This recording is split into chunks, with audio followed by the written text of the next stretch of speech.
And you're going to see look at Maisha Hines-Allen running to get in front of her. Don't you dare. Don't you dare do nothing. You better fall back. You better fall back. You better fall back when Debo step in front of you. I'm telling you, look, Maisha Hines-Allen, you are good with me. You good with me. You good with me. She hit the logo bomb on her, and she's talking, and Maisha Hines-Allen like, hey, get up out her face. Get up out her face. You want to talk to her, you got to talk to me. Analytical spreadsheets in corporate front offices are entirely blind to the raw, physical reality of a professional basketball court. You cannot construct a championship dynasty solely on offensive ratings, transition pacing, and pick-and-roll metrics.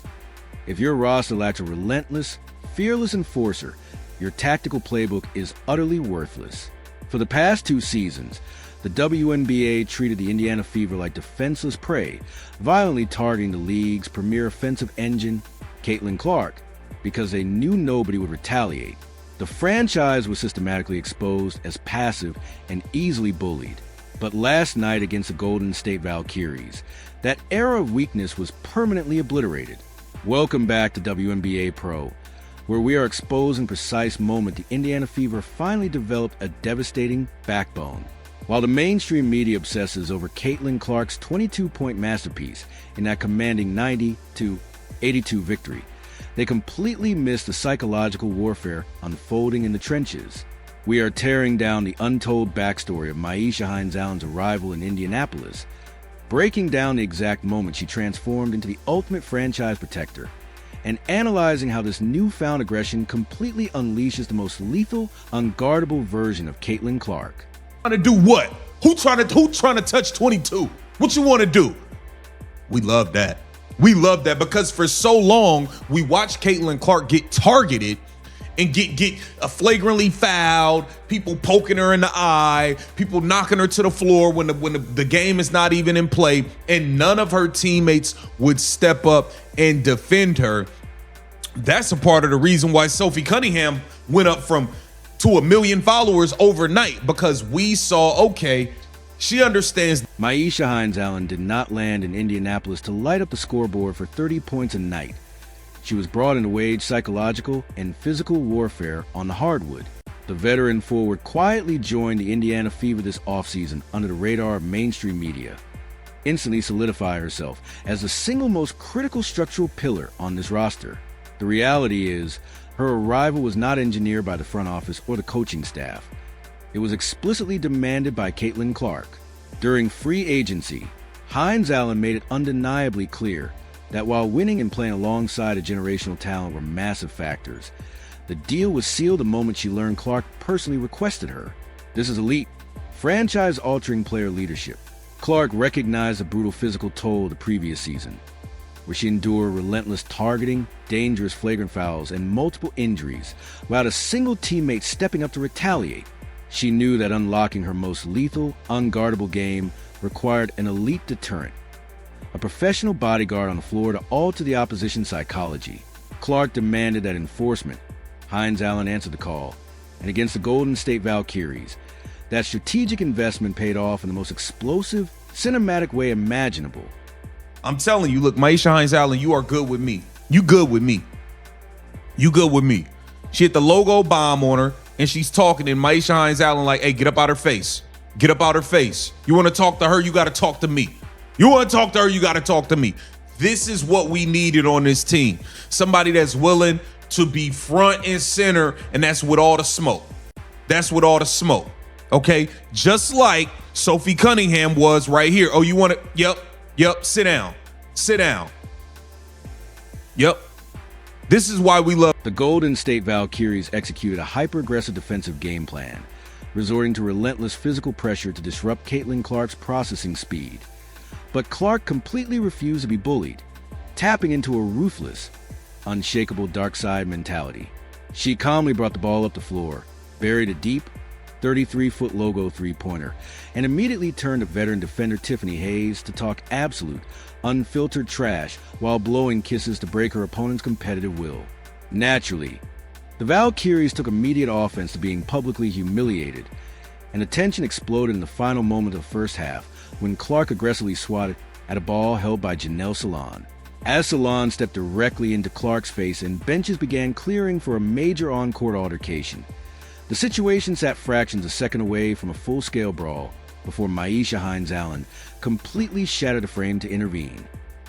Take this. Eat the floor. Eat the floor. Okay? Now, beyond that, Stephanie White took to the podium, and I'm going to say congratulations, Stephanie White. You finally managed to say something positive about Caitlin Clark. Myisha Hines-Allen sprinted directly into the epicenter of the hostility, inserting her physical presence squarely between Caitlin Clark and the furious Golden State defenders to establish an absolute boundary. Standing front and center, she delivered a silent, dominant message heard across the entire league. To get to Clark, you have to go through her first. It was a masterclass in the lead enforcer dynamics. She didn't throw reckless punches or commit a critical foul that would jeopardize the game, but instead established an uncrossable physical barrier that forced the opposition to retreat. She repeated this defensive dominance later in the game when Clark engaged with Kayla Thornton, serving as the essential protector who mirrors the highly critical enforcer role for a generational superstar. When your franchise player knows a teammate will sprint across the hardwood to command the floor and neutralize any threat, it completely unlocks her psychological freedom to destroy opposing defenses without fear. Talking trash when she's hyping up the crowd. She's trying to juice herself up to really destroy these other teams. Oh, yeah. On Aaliyah, 16 boards tonight. What is it about her game that continues to, I guess, elevate, whether it is boards or playmaking or making threes, as she continues into year 4 of her career? You know, she just she stretches herself. She accepts whatever challenge you give her. You know, she wants to be great. You know, Aaliyah comes into the WNBA primarily back to... The national media has aggressively labeled this phenomenon as unleashing the ultimate competitive edge in Caitlin Clark. After enduring years of silent endurance against cheap shots and physical targeting, Clark is currently playing with relentless, visible, and utterly thrilling ferocity.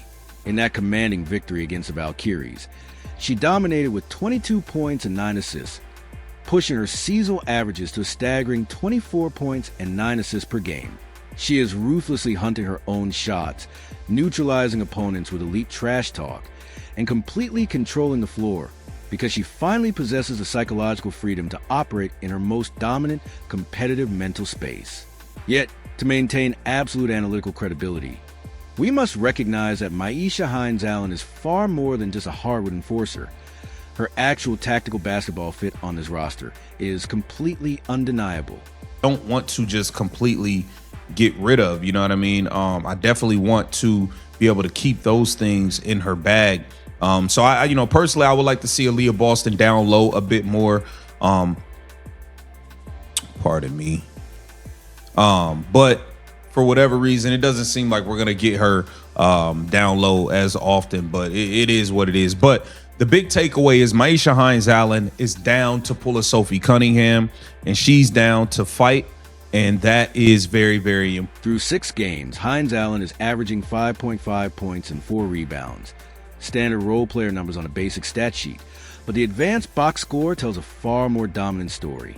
Earlier this season against the Seattle Storm, with Aaliyah Boston sidelined, Hines-Allen commanded the starting lineup for 27 minutes, delivering 8 points, 6 rebounds, 4 assists, and a massive plus 16 net rating. Head coach Stephanie White publicly praised her elite basketball IQ, highlighting how brilliantly Hines-Allen hunts high-efficiency scoring opportunities and seamlessly executes the exact pick-and-roll actions that Clark runs with Boston. Armed with exceptional passing vision from the high post, she effortlessly creates wide-open looks for both Clark and Kelsey Mitchell, proving she is a highly functional, intelligent playmaker who simply happens to possess a relentless willingness to challenge an entire opposing roster. Now sitting at 4-2 after dethroning an undefeated Western Conference juggernaut, the Indiana Fever have fundamentally altered their competitive identity, with Sophie Cunningham locking down the perimeter and Myisha Hines-Allen protecting the paint. The era of weakness is dead and buried. Caitlin Clark is leading a physical, high-octane war machine, and the rest of the league is completely defenseless against it. Subscribe to WNBA Pro right now for the fearless, data-driven analysis that connects psychological warfare to raw analytics. And drop your thoughts in the comments below. Is Hines-Allen the most critical signing of the season? And is her protection the real catalyst for Clark's MVP charge? Turn on notifications, because if Fever are officially on a warpath, the competitive edge